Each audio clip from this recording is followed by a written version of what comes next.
Diketahui banyak informasi mengenai Im Sama yang selama ini selalu menjadi misteri. Ada koneksi antara Im Sama dan juga Nefertari Lili sejak 800 tahun yang lalu.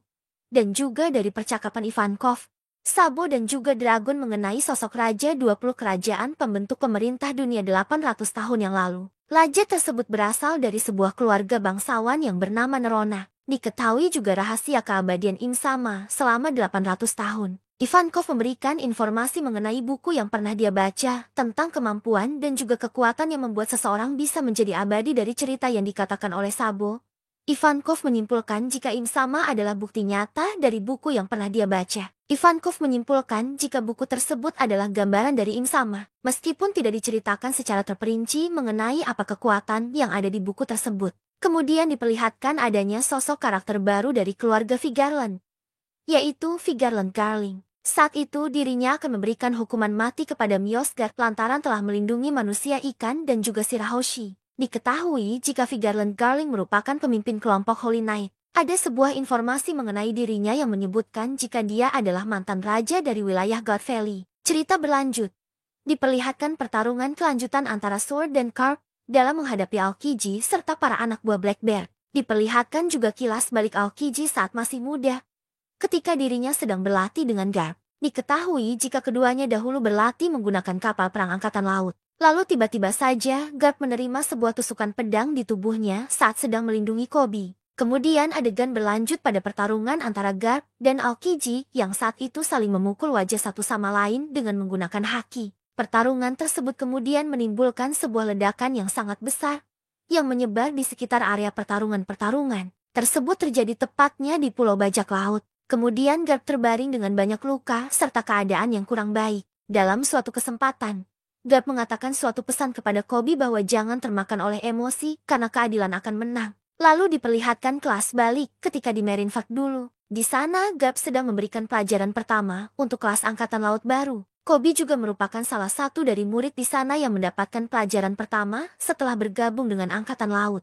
Sementara itu, Garp mengajukan sebuah pertanyaan kepada anak muridnya. Pertanyaan tersebut adalah jika satu bayi dan satu orang tua terdampar di sebuah pulau, dan kau memiliki perahu yang hanya dapat menampung 2 orang saja, siapa yang akan kau selamatkan? Koby saat itu dengan terang-terangan menjawab pertanyaan Garp. Saya akan turun dari perahu sendiri, jadi keduanya bisa hidup. Mendengar jawaban Koby, Garp marah dan melempar Koby menggunakan kapur. Garp yang kesal mengatakan jika orang tua tidak memiliki banyak waktu, sehingga sudah seharusnya dibiarkan mati saja. Sedangkan bayi dan anak-anak masih memiliki waktu yang panjang sehingga wajib untuk diselamatkan. Karena menjadi angkatan laut adalah untuk melindungi masa depan rakyat. Setelah memberikan pelajaran tersebut, Garp dimarahi oleh struktur angkatan laut dan tidak diizinkan untuk memberikan pelajaran seperti itu lagi kepada anak-anak. Garp masih tidak setuju dengan anggapan yang diberikan oleh instruktur tersebut, yang mengatakan jika kehidupan semua orang sama. Menurut Garp, masa depan kaum muda tidak terbatas. Lalu adegan beralih kepada kilas balik Amazon Lily yakni setelah insiden Boa Hancock beberapa hari yang lalu. Saat itu Blackbeard setuju jika harus meninggalkan Amazon Lily. Namun dengan syarat yakni membawa 800 angkatan laut bersama kapal perang bersama dengan dirinya. Yamakaji juga tidak berdaya melakukan apapun,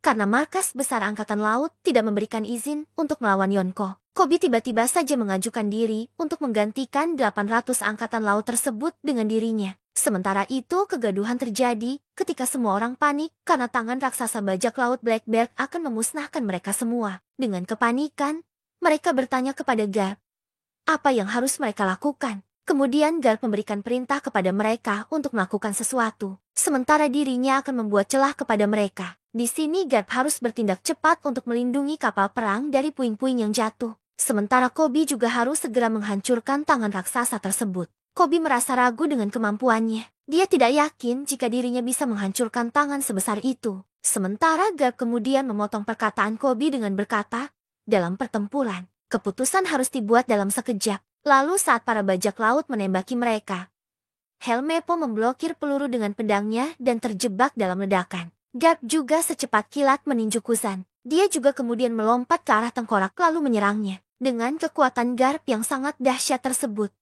Garp berhasil membuat tengkorak terbelah menjadi 2. Tubuh asli Pizarro juga terluka sangat parah. Koby kemudian melompat ke udara menghadapi tangan raksasa Pizarro yang masih bisa bergerak walaupun sudah terluka sangat parah. Sebagai upaya balas dendam, Pizarro mengayunkan tangannya untuk menghancurkan kapal perang Garp. Kemudian kelas balik kembali memperlihatkan bagaimana Kobe yang saat itu menerima banyak luka setelah melakukan banyak latihan fisik, bisa mengimbangi orang lain. Kobe melakukan 100-200 kali lebih keras daripada orang lain.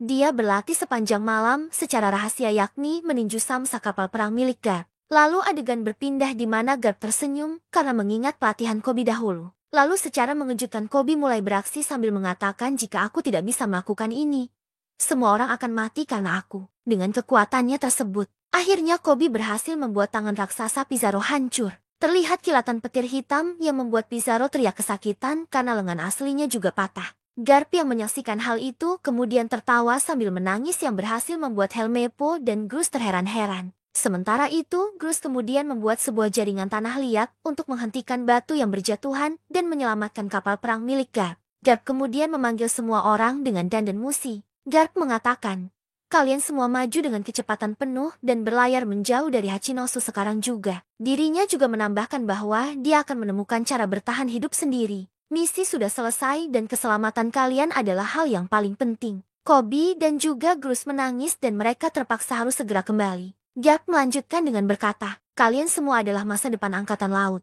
Garp tergeletak dengan luka tusukan es di dadanya yang berada di hadapan Kuzan. Dia juga dikelilingi oleh bajak laut Kurohige. Meski demikian, Garp masih bisa tertawa meski es sudah menyebar ke semua luka di tubuhnya. Di surat kabar keesokan harinya, berita yang dilaporkan ke dunia yaitu pahlawan muda Kobe kembali dengan selamat. Sedangkan Garp pahlawan legendaris menghilang di Hachinosu atau Pulau Bajak Laut. Yonko topi jerami Luffy mengambil Pulau Egghead sebagai bentengnya. Lalu diperlihatkan kapal angkatan laut tiba di Pulau Egghead. Sementara itu di desa Fushia, putra Makino sedang menertawai foto Luffy yang ada di koran. Makino mengatakan kepada putranya jika dia sudah sangat menyukai Luffy. Beralih pada reaksi Dadan yang sedang membaca berita tentang Luffy dan juga Garp. Dia sambil menangis bertanya apa yang sedang dilakukan Luffy dan Garp saat ini. Tiba-tiba saja gempa besar dimulai terjadi.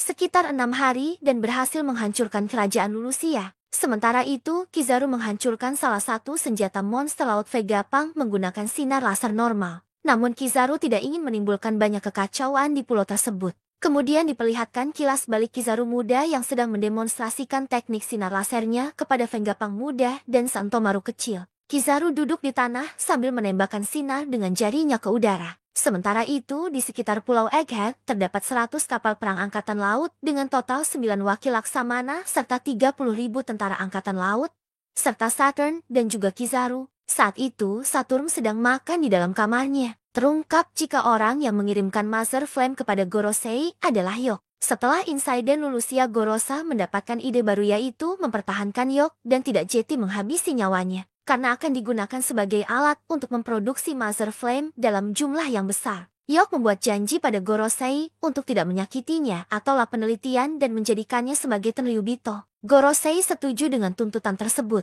Namun diperlihatkan Yok menangis dengan pedang Zoro ada di lehernya. Membuat panggilan. Usopp menyiapkan dendeng musi. Sementara Yok mengakhiri percakapan sambil berteriak minta tolong. Selamatkan aku dari Luffy. Panggilan tersebut sukses membuat Gorosa Saturn dan juga Kizaru terkejut. Admiral Kizaru tiba di Pulau Egghead dengan menggunakan teknik yang kuat yang bernama Hyantano Kagemi. Kizaru datang.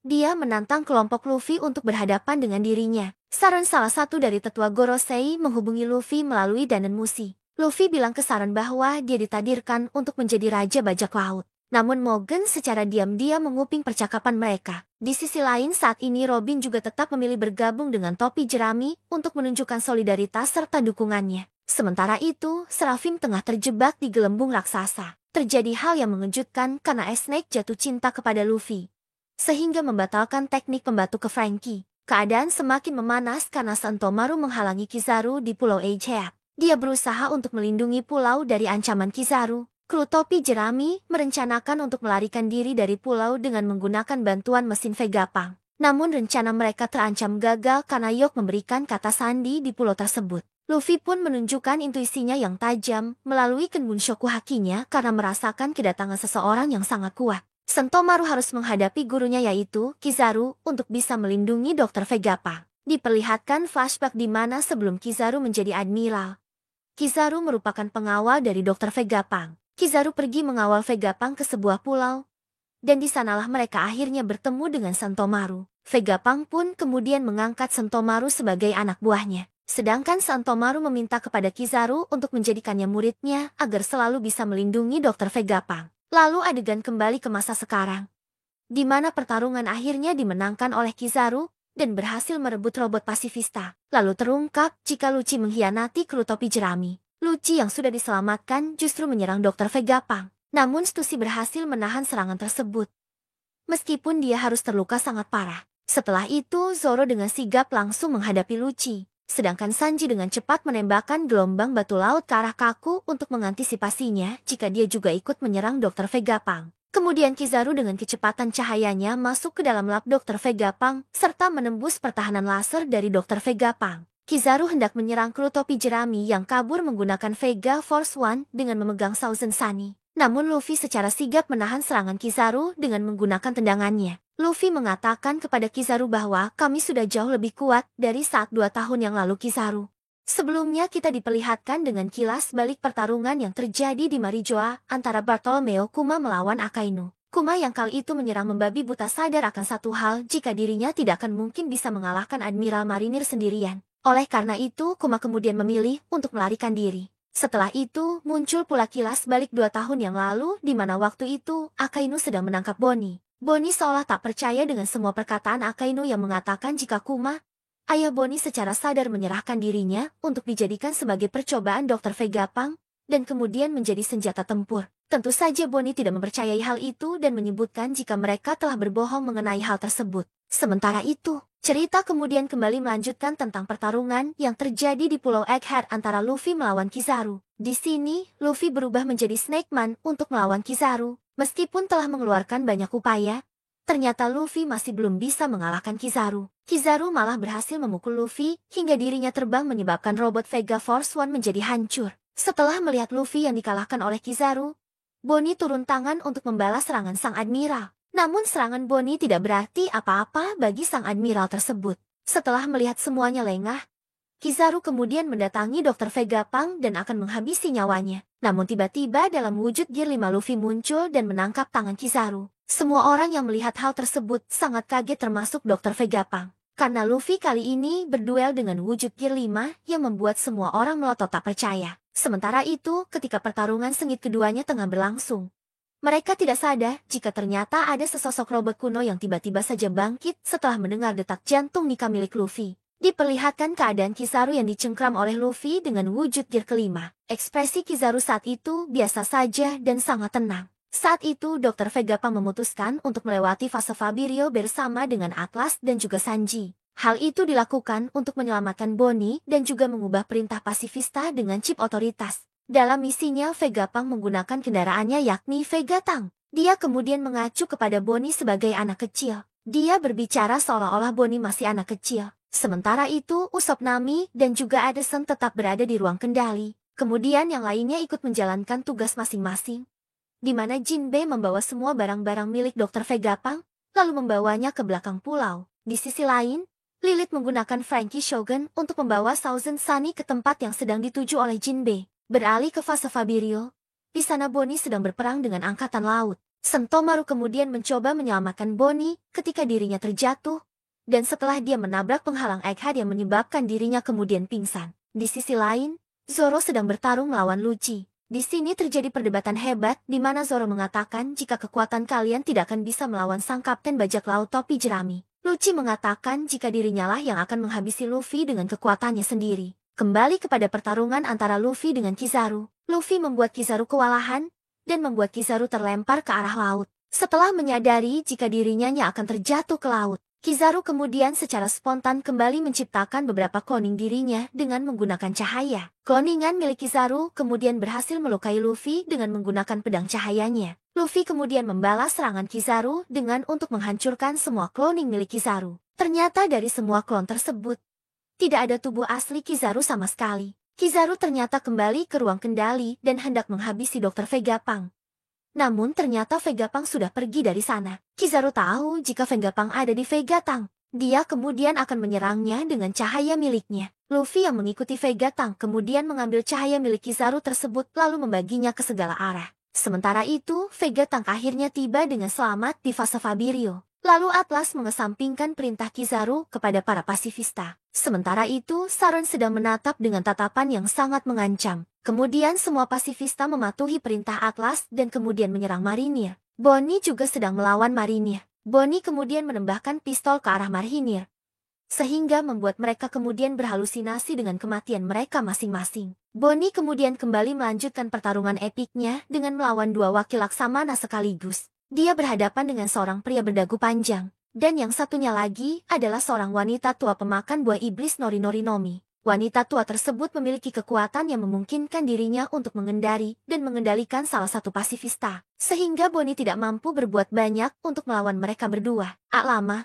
Sanji kemudian melompat ke Vega Tank 8 dan menyelamatkan Bunny. Namun tiba-tiba terjadi hal aneh, di mana muncul lingkaran ajaib di tengah pulau Egghead berupa bintang dan juga simbol angka 5 bersamaan dengan munculnya ledakan api dan juga petir hitam. Kemudian muncul pengumuman dari salah seorang marinir yang mengatakan jika Saint Saron ada di pulau tersebut. Sementara itu, seorang seperti marinir tidak diperbolehkan untuk melihat Saron. Jika saja mereka berani menatap matanya secara langsung, maka kepala orang tersebut akan meledak. Adegan kemudian beralih ketika Luffy masih bertarung melawan Kizaru. Mereka tampak terengah-engah. Kizaru sempat mengatakan jika dirinya tidak bisa terus berjuang atau tidak bisa menyelesaikan misinya. Dengan secepat kilat Kizaru kemudian menyerang Vegapunk. Meski tembakan lasernya meleset, namun dia berhasil menghancurkan jalan awal yang membuat Vega Tank 8 kemudian langsung jatuh ke tanah. Lalu tiba-tiba saja muncul suara Saron di seluruh penjuru pulau Egghead. Saron kemudian mengatakan suatu hal, yaitu pasifista hentikan. Terdengar seperti suara nada mengancam. Semua orang kuat yang berada di pulau tersebut kemudian merasakan aura yang sangat tak biasa. Namun pertarungan antara Luffy dan juga Kizaru masih berlanjut.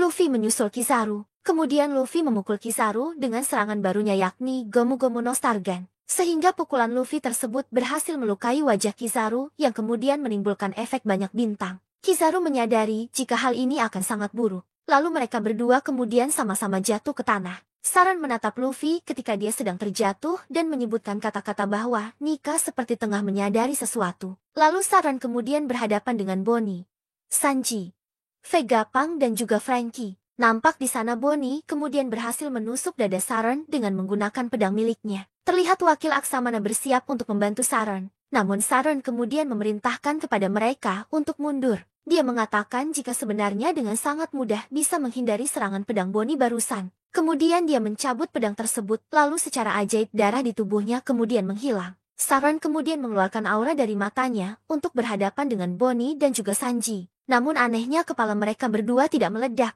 meskipun Bonnie dan juga Sanji terluka di kepala akibat serangan Saron. Lalu Kizaru kemudian menyampaikan permintaan maafnya kepada Saron. Saron kemudian mengatakan jika Kizaru sangat lambat menyelesaikan pekerjaannya. Kemudian Saron yang tiba-tiba saja akan menginjak Luffy yang sudah tak berdaya di tanah. Namun Franky kemudian menyelamatkan Luffy dengan tangannya. Vegapunk, Bonnie, Sanji dan Franky tidak berdaya dan tidak dapat bergerak lantaran kekuatan misterius dari Saron. Dr. Vegapunk mengatakan jika ini bukanlah reaksi dari kekuatan ilmiah, melainkan kekuatan dari buah iblis. Kemudian memperlihatkan Saron meremas Bonnie. Bonnie saat itu mengatakan kepada Saron jika dirinya lah yang telah menghabisi ayahnya. Adegan lalu berpindah ke kilas balik.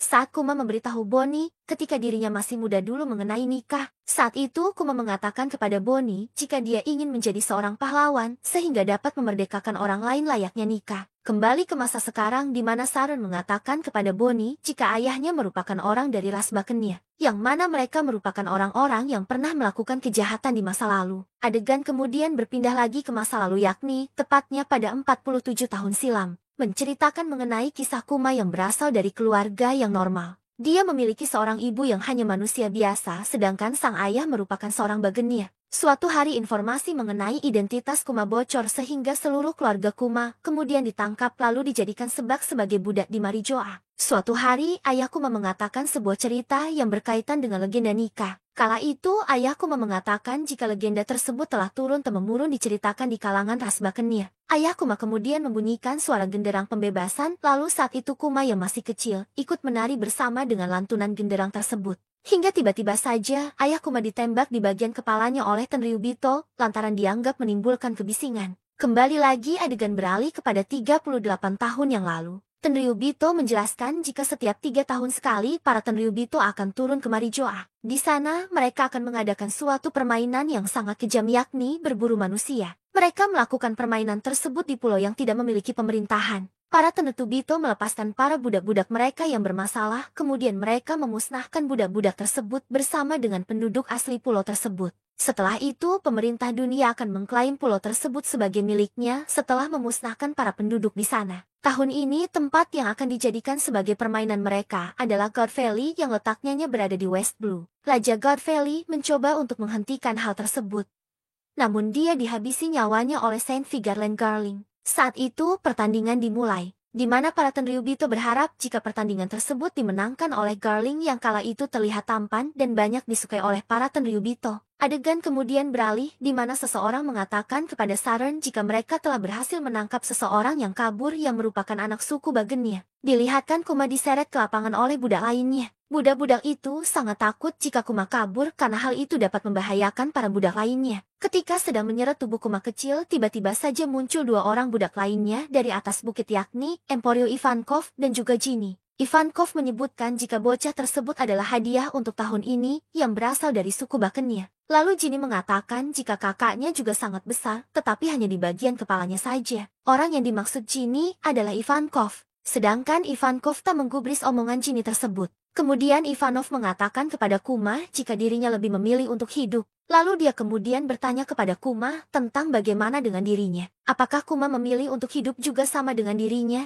Atau lebih memilih untuk menyerah dan mati? Kemudian diperlihatkan bajak laut rak datang ke God Valley. Dilihatkan Kaido, Shiki, Charlotte, Lin, dan lainnya di sana. Sementara itu, Monkey D. Garp juga dikirim ke sana untuk menemui mereka. Diperlihatkan juga salah satu kru bajak laut rak lainnya yakni Gloriosa yang berasal dari Amesan Lily. Dalam turnamen budak tersebut terdapat sebuah peti yang akan diberikan kepada pemenang yang ternyata berisikan buah iblis. Di antara buah iblis yang menjadi hadiah tersebut adalah buah iblis milik Kaido dan juga milik Kuma. Di sisi lain dalam kesempatan kali ini, Kuma dan Ivankov memiliki rencana lain yakni mencuri buah iblis tersebut dan segera menggunakannya untuk melarikan diri. Setelah Ivankov berhasil mencuri peti yang berisi buah iblis, tiba-tiba dirinya diserang oleh Big Mom padahal di dalam peti tersebut berisi buah iblis Wowonomi. Sedangkan buah iblis lainnya yakni Niku Nomi berhasil diambil lebih dulu oleh Kuma dan dia pun memakannya. Di sisi lain diperlihatkan kelompok bajak laut Raja datang ke God Valley. Saat itu, Roger masih mengenakan topi jerami yang sebelumnya sudah diwariskan kepada Shanks. Lalu Shanks mewariskannya kepada Luffy saat ini. Berpindah menuju kerajaan Sorbet yang kemudian menjadi tempat bersembunyi bagi Ivankov, Ginny, dan juga Kuma. Setelah 8 tahun kejadian yang menimpa God Valley, diceritakan di kerajaan Sorbet. Hampir 1 dekade telah berlalu setelah Ivankov dan Ginny bertemu dengan Kuma. Saat ini usia Kuma adalah 17 tahun dan dia telah menjadi seorang pendeta. Karena buah iblisnya Kuma kini mampu menyembuhkan orang sakit dan lanjut usia dari rasa sakit yang mereka rasakan. Sehingga Kuma diberi sebutan dengan tangan ajaib oleh orang-orang desa. Sementara itu, Ginny juga saat ini sudah berusia 21 tahun dan sudah tumbuh menjadi gadis yang sangat cantik dan sangat populer di kalangan pemuda setempat. Di desa tempat mereka tinggal sedang terjadi krisis di mana banyak warga yang mengeluh tentang raja baru mereka yang berhati dingin dan juga pelit. Dia sering memaksa orang lemah dan sakit untuk membayar upeti kepada dirinya. Di sisi lain dilihatkan bagaimana upaya Kuma untuk menyembuhkan orang lain, yaitu dengan mengorbankan dirinya sendiri. Ginny yang melihat hal itu ternyata